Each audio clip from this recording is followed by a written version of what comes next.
नमस्कार दोस्तों, मैं Raju words analysis with Raju में आप सभी का स्वागत करता हूं। चलिए हम बात करते हैं भारत के एक बहुत बड़ी उपलब्धि के बारे में, जो है मोबाइल ऑपरेटिंग सिस्टम से संबंधित। यानी भारत सरकार ने अपना खुद का एक मोबाइल ऑपरेटिंग सिस्टम डेवलप कर लिया है, जिसका नाम है भार ओएस, जिसको लोग भारोस भी बोलते हैं। आप नॉर्मली कह सकते हैं भार ओएस, यानी कि भार जो है भारत के भारत से भार लिया गया है। ओएस मतलब ऑपरेटिंग सिस्टम, यानी भार ओएस भारत का खुद का मोबाइल ऑपरेटिंग सिस्टम है। चलिए इसके बारे में हम डिटेल से चर्चा करेंगे, लेकिन उसके बारे हम बात करेंगे ऑपरेटिंग सिस्टम क्या होता है, क्योंकि ऑपरेटिंग सिस्टम के बारे में चर्चा हो और ऑपरेटिंग सिस्टम ही आप लोग ना समझें तो फिर उस चर्चा से क्या मतलब है। चलिए हम समझाते हैं ऑपरेटिंग सिस्टम क्या होता है। आप लोग अक्सर अपने डेस्कटॉप या लैपटॉप चलाते होंगे, तो आपके डेस्कटॉप या लैपटॉप में कोई ना कोई ऑपरेटिंग सिस्टम काम करता है। जैसे आप विंडोज चलाते होंगे, उबंटू, काफ़ी सारे ऑपरेटिंग सिस्टम होते हैं। उन सब के बारे में थोड़ा एग्जांपल के रूप में हम बता रहे हैं। बाकी हम बात करेंगे मुख्य रूप से मोबाइल ऑपरेटिंग सिस्टम के बारे में। वो तो सब है लैपटॉप, डेस्कटॉप, उन सब के हो गए हैं। लेकिन हम बात करेंगे मोबाइल के बारे में। तो मोबाइल के बारे में आप लोग जो भी मोबाइल यूज करते हैं, तो मैक्सिमम लोगों के पास एंड्रॉयड फ़ोन है, यानी कुछ ही लोगों के पास एप्पल होगा। यानी कह सकते हैं कि अगर भारत में देखा जाए तो 95+% जो हैं वो एंड्रॉयड यूज़र हैं। बाकी जो कुछ ही परसेंट है आईफोन यूज़र हैं। यानी एंड्रॉयड यानी गूगल का जो एक ऑपरेटिंग सिस्टम है वो एंड्रॉयड है, जिसको काफ़ी लोग यूज करते हैं। और एप्पल का iOS है, यानी आईफोन ऑपरेटिंग सिस्टम जो है उसको काफ़ी कम लोग यूज करते हैं। चलिए हम समझाएंगे ऑपरेटिंग सिस्टम है क्या। देखिए ऑपरेटिंग सिस्टम कह सकते हैं, अगर मोबाइल एक बॉडी है तो बॉडी में जो जान यानी उसकी आत्मा जो है ऑपरेटिंग सिस्टम है। यानी मोबाइल को ऑपरेट जो कर रही है वही ऑपरेटिंग सिस्टम है। अब देखिए, अगर आप मोबाइल से कोई इंस्ट्रक्शन दे रहे हैं तो मोबाइल आपकी बात कैसे समझ जाता है कि हाँ आप ये टच कर रहे हैं, तो मोबाइल को कैसे मालूम चलता है कि इसको यही काम करना है। तो ये देखिए, ये काम होता है ऑपरेटिंग सिस्टम का। तो हम कह सकते हैं ऑपरेटिंग सिस्टम यूजर और सिस्टम के बीच इंटरफेस का काम करता है। इंटरफेस मतलब आप अपने भाषा में बोल सकते हैं बिचौलिया। यानी कि आप देखिए, अब क्या है, सिस्टम हो गया, मोबाइल हो गया या कंप्यूटर, कोई भी, ये सब मशीनी लैंग्वेज समझते हैं। इसको तो आपकी भाषा समझ आती नहीं है, तो क्या करता है ऑपरेटिंग सिस्टम, क्या करता है, आप दोनों के बीच का जो होता है कन्वर्सेशन कह सकते हैं, या फिर जो आप करना चाह रहे हैं आपकी बात आप उस सिस्टम तक पहुंचाता है, यानी ऑपरेटिंग सिस्टम। तो बात हम कह सकते हैं कि सिस्टम और यूजर के बीच का जो होता है इंटरफेस, वही ऑपरेटिंग सिस्टम है। यानी आपसे आपकी बात मोबाइल तक या आपके सिस्टम तक जो पहुंचाता है और उस आपके अनुसार जो फिर काम करवाता है उससे, वो होता है ऑपरेटिंग सिस्टम। तो कुल मिला जुला के ऑपरेटिंग सिस्टम आप कह सकते हैं पूरे मोबाइल का जो कंट्रोल रखता है। यानी मोबाइल में आप देखिए, मेन तो आप तो एक एडमिनिस्ट्रेटर टाइप के आप हैं, तो आप जो चाहेंगे वही करेंगे। लेकिन आप डायरेक्ट बोलेंगे या आपके कहने से मोबाइल नहीं करेगा। मोबाइल आप इंस्ट्रक्शन देंगे, लेकिन इंस्ट्रक्शन को जो फॉलो करवाता है ना, वो होता है ऑपरेटिंग सिस्टम। कह सकते हैं, समझ लीजिए आपका एक इंस्ट्रक्शन फॉलो करने वाला है, जो खुद जाकर फिर मोबाइल से फॉलो करवाता है या आपके सिस्टम से फॉलो करवाता है, वो होता है ऑपरेटिंग सिस्टम। तो चलिए सब मिला जुला के ये होता है ऑपरेटिंग सिस्टम। तो हम बात करेंगे आज इसी ऑपरेटिंग सिस्टम के बारे में, जो भारत ने भी अपना एक डेवलप कर लिया है, जिसका नाम है भार ओएस। चलिए थोड़ा सा इसके बारे में हम चर्चा करते हैं। भार ओएस है क्या। देखिए, इसको डेवलप किया है आईआईटी मद्रास ने, यानी आईआईटी मद्रास ने, ठीक है।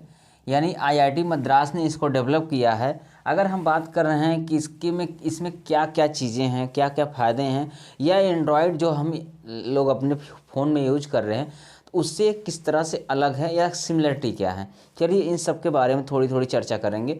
तो अभी तक क्या होता है, आप अभी अपने मोबाइल में सब लोग नॉर्मली देखते ही होंगे, तो जब आप मोबाइल ख़रीदते हैं तो आपको अलग से ऑपरेटिंग सिस्टम नहीं डलवाना पड़ता है, वो आपके मोबाइल में पड़ा रहता है। यानी एंड्रॉयड फ़ोन में आपके एंड्रॉयड ऑपरेटिंग सिस्टम पड़ा रहता है। तो इसमें कुछ चीज़ें ऐसी हैं कि आप कोई एप्लीकेशन नहीं इंस्टॉल करते हैं खरीदते ही, उसमें से पहले से ही काफ़ी एप्लीकेशन इंस्टॉल रहती हैं, जिसको डिफ़ॉल्ट एप्लीकेशन आप बोल सकते हैं कि आप इंस्टॉल नहीं किए हैं। आप जैसे ही नया फ़ोन लिए, उस नए फ़ोन में ही आपके काफ़ी सारे एप्लीकेशन इंस्टॉल रहते हैं।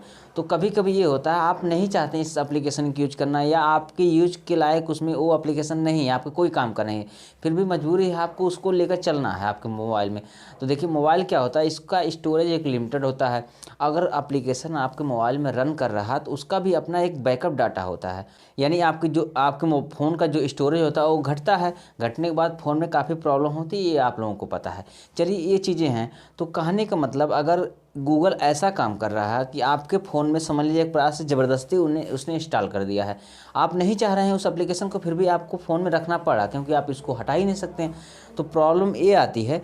ऐसे में अगर कोई उसी जैसा काम करने वाला दूसरा एप्लीकेशन अगर बने, मतलब कोई भी देश डेवलप कर ले, तो उसका यूज कैसे कर पाएंगे?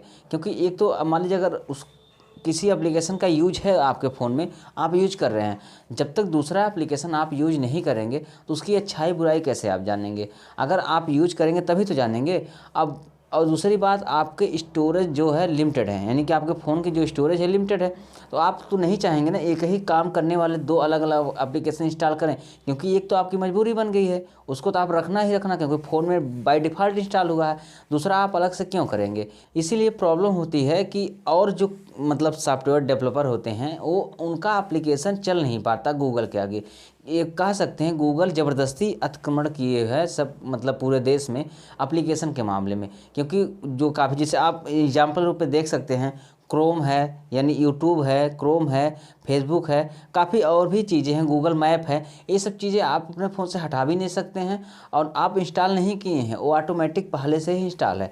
तो ऐसे में अगर कोई मान लीजिए कोई और मैपिंग एप्लीकेशन कोई लॉन्च कर रहा है, तो अगर आपके पास गूगल मैप है तो आप क्या वही काम करने दूसरा क्यों अपने फ़ोन में रखेंगे? अगर इसको अगर हटाएंगे तो दूसरा रखेंगे, यार रख भी लिए तो आपके पास लिमिटेड स्टोरेज है, दिक्कत हो सकती है। बात सिर्फ गूगल मैप की नहीं, इसी तरह कई एप्लीकेशन है। तो यहाँ से गूगल का थोड़ा सा ये चलता है, कह सकते हैं ये ज़बरदस्ती वाला काम कर रहा है सबके फ़ोन में। चलिए ये चीज़ें हो गई एंड्रॉयड के बारे में। तो एंड्रॉयड से कुछ ये प्रॉब्लम है लोगों को, सब इसके लिए चाह भी रहे हैं कि नहीं हम जो चाहें वही एप्लीकेशन इंस्टॉल हो, लेकिन चलिए देखते हैं क्योंकि इस पर काफ़ी चर्चा भी हुई है, तो वो तो अपना एंड्रॉयड यानी गूगल देखेगा। लेकिन अभी हम बात कर रहे हैं भार ओएस की, यानी भार ओएस क्या है? देखिए भार ओएस भारत का डेवलप किया गया एक ऑपरेटिंग सिस्टम है जो सिर्फ मोबाइल का है, यानी कि अभी इसको हम ये नहीं कहेंगे कि कंप्यूटर या लैपटॉप डेस्कटॉप का नहीं है, यानी अभी ये सिर्फ मोबाइल का। हाँ, भारत कंप्यूटर के लिए भी ऑपरेटिंग सिस्टम डेवलप कर रही है, उस पर कार्य चल रहा है, ठीक है। अभी इसका हुआ तो इसके बारे में आप लोग जानिए। तो क्या है इसकी सबसे बड़ा इसका फ़ायदा क्या है? यानी भार ओएस का सबसे बड़ा फ़ायदा है सिक्योरिटी के रूप में। यानी इसमें जो अभी तक एंड्रॉयड जो रहता था ना, इसमें सबको डर बना रहता है कि हमारा डाटा कहीं लीक हो रहा, कहीं चोरी हो रहा, क्योंकि एप्लीकेशन ही उसमें ज़बरदस्ती इंस्टॉल है। अब कोई पहले से ही एप्लीकेशन इंस्टॉल किया है तो उसके अंदर काफ़ी चीज़ें वो अपने हिसाब से मैनेज कर सकता है ना, क्योंकि उसका अपना आप कुछ नहीं कर सकते हैं, तो वो मैनेज कर सकता है उसके अंदर, ठीक है। लेकिन ये है जो भार ओएस है, इसमें सिक्योरिटी पर्पज से काफ़ी सुरक्षित इसको बनाया गया है। यानी इस ऑपरेटिंग सिस्टम में ये सिक्योरिटी दी जा रही है कि इससे आपका डाटा कहीं भी लीक नहीं होने वाला है, और ये आप कंफर्मेशन के लिए जान सकते हैं क्योंकि इसमें आप वही एप्लीकेशन रखेंगे जो आप रखना चाहते हैं। यानी ये पहले से इसमें कोई इंस्टॉल्ड एप्लीकेशन नहीं रहेगा, आप अपने मर्जी के हिसाब से उसमें एप्लीकेशन रख सकते हैं। और आप ये भार ओएस मतलब कुछ एप्लीकेशंस की लिस्ट भी जारी करेगा जिसमें 100% श्योर करेगा यहाँ से आपका डाटा कहीं नहीं लीक होने वाला है। तो जान लीजिए, अब हम कह सकते हैं भार ओएस का सबसे मेन मुद्दा है कि इसमें डाटा बहुत ही सुरक्षित है, यानी इसमें डाटा लीक नहीं होने वाला है। इसमें ज़बरदस्ती यानी कि एप्लीकेशन इंस्टॉल नहीं किए गए हैं, यानी कि आप अपने मर्ज़ी से ही एप्लीकेशन इसमें इंस्टॉल करेंगे। कुछ ऐसे फीचर्स भी इसमें हैं जैसे सभी लोग तो इतना तो जानकार होते नहीं मोबाइल के बारे में, तो अपना ऑपरेटिंग सिस्टम अपडेट कर लें। तो एंड्रॉयड की बात कर रहे हैं, ठीक है। इसमें क्या है, इसमें ऑटोमेटिक अपडेट हो जाएंगे, यानी आपको अपडेट करने की ज़रूरत नहीं है। आप डाटा अगर ऑन करेंगे तो ऑटोमेटिक ज़रूरत के हिसाब से आपका ऑपरेटिंग सिस्टम अपडेट हो जाएगा, इंस्टॉल भी हो जाएगा। इन कहने का मतलब काफ़ी चीज़ें इसमें अच्छी हैं। और देखिए अपडेट करने का फ़ायदा क्या होता है, इसमें जैसे सिक्योरिटी का कुछ अपना लेटेस्ट कोई चीज़ मिल रहा है तो भी आपको मिल जाती है अपडेट करने के बाद। तो सब मिला जुला के अब देखिए ऑपरेटिंग सिस्टम भारोस का फ़ायदा क्या क्या हुआ है। सबसे पहला फ़ायदा है सिक्योरिटी को लेकर है, इसमें सिक्योरिटी इतनी है कि आपका डाटा कहीं भी लीक होने का चांस नहीं है। दूसरा ये है कि इसमें ज़बरदस्ती यानी कि जो बाय डिफ़ॉल्ट एप्लीकेशन होते हैं इसमें कोई एप्लीकेशन नहीं रहेगा। आप अपने मर्ज़ी से एप्लीकेशन रखेंगे, जिससे आपका स्टोरेज अच्छा खासा बना रहेगा, आपका फ़ोन हैंग होने से बच जाएगा। ठीक है, और भी काफ़ी चीज़ें हैं, जैसे ऑटोमेटिक अपडेट इसमें है, और भी धीरे धीरे देखिए क्या है, धीरे धीरे इसमें और भी चीज़ें इंक्लूड होगी, क्योंकि कोई भी चीज़ अगर बनती है तो एक ही बार में फाइनल नहीं हो जाती है, समय के हिसाब से उसमें जो ज़रूरत होती है सब ऐड होती रहती हैं।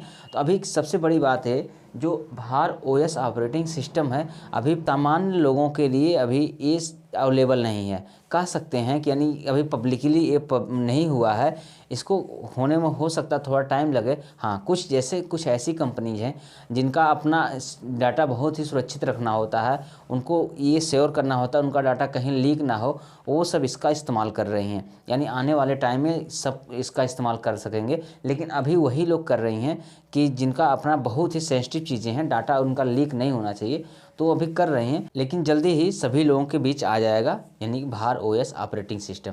तो सब मिला जुला के ये चीज़ें हो गई हैं कि कुछ अब इससे फ़ायदा एक और भी है कि जो नए एप्लीकेशन आएंगे उससे वो भी मार्केट में आएंगे, यानी लोगों के बीच में आएंगे, लोगों से संपर्क कर सकेंगे।